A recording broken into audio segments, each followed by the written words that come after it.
As pro-Palestinian demonstrations spread on the nation's college campuses, protesters have been arrested by the dozens. Green Party presidential candidate Jill Stein is one of them. Here is video posted on social media of the moment Dr. Stein was arrested at a pro-Palestinian rally at Washington University in St. Louis over the weekend.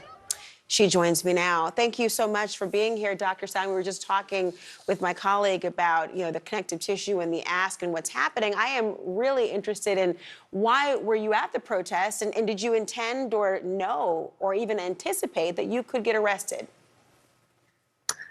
No, I certainly wasn't thinking about getting arrested.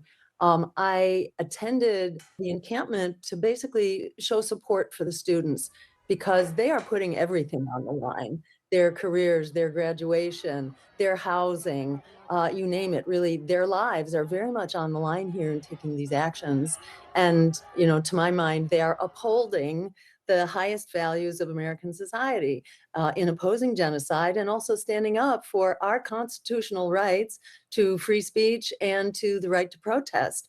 So I had been invited by some students to stop by the encampment, which I did. Then I was asked to please try to de-escalate the situation with the administration. And I went to talk to one of the assistant chancellors who was there. We went, we tried, we didn't succeed. And within an hour or two, it's not just that we got arrested, we got assaulted. We were assaulted with bikes used as weapons and really brutalized and beat up, thrown to the ground, arms, handcuffed behind our backs with the zip ties, and then walked over. So it was extremely brutalizing and violent.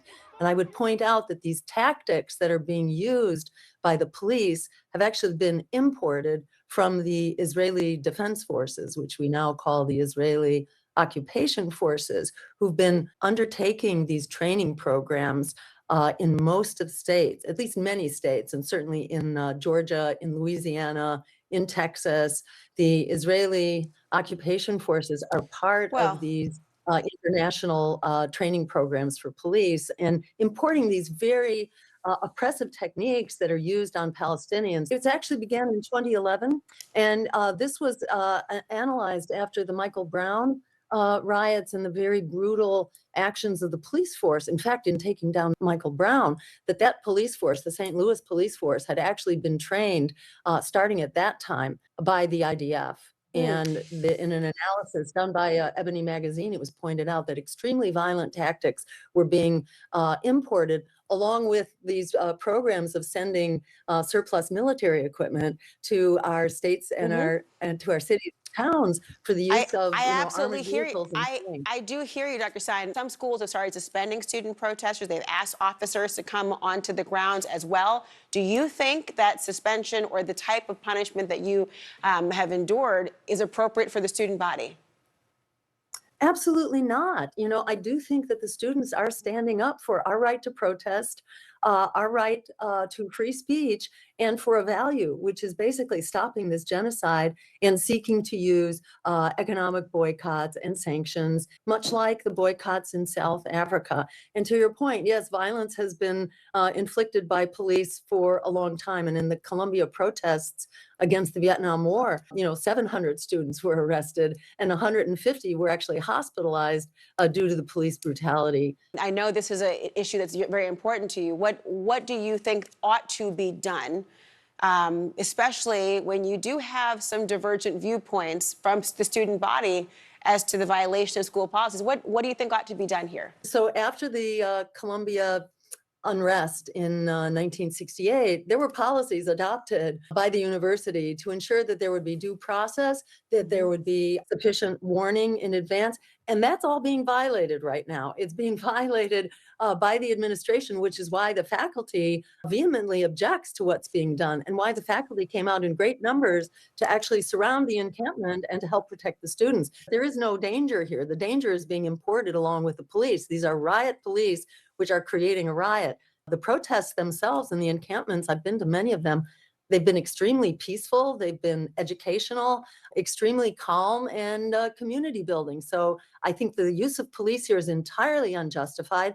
Zionism is different from Judaism, and it is entirely wrong to conflate the two. being against Zionism, which I regard as essentially a matter of ethnic cleansing and land theft. Essentially, that is the purpose of Zionism, to take land that belonged to other people. Yes, Jews have been horribly traumatized and victimized, but that doesn't then allow one group to take land and displace another group. To look at the actions of the Israeli government, they are attempting to drive the occupants out of this land altogether. And that has been very much the policy of Israel well before it was a state. Since the Zionist movement began, Jews who lived together with Muslims and Christians in Palestine for centuries. And it was a peaceful place. It was only with the advent of the Zionists, who felt like this land belonged to them, that the violence came. And many Jews left, as well as Christians and Palestinians, with the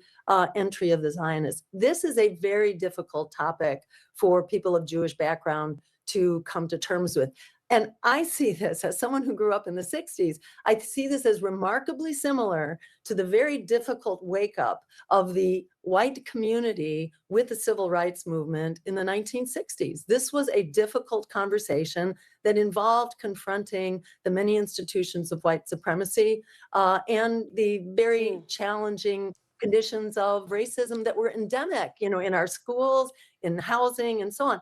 It's a I hear hard you. conversation, but it has to be had, and it cannot be shut down. I think it's really important to have it, especially because our tax dollars are funding this war, which the It American is. people vehemently protest. I hear varying different viewpoints on the complexity of this issue and personal opinions to that regard. And I do wonder if politics considers each and every aspect of it. My suspicions is that it does not, but this conversation has been very thought-provoking for me today. Thank you for joining us.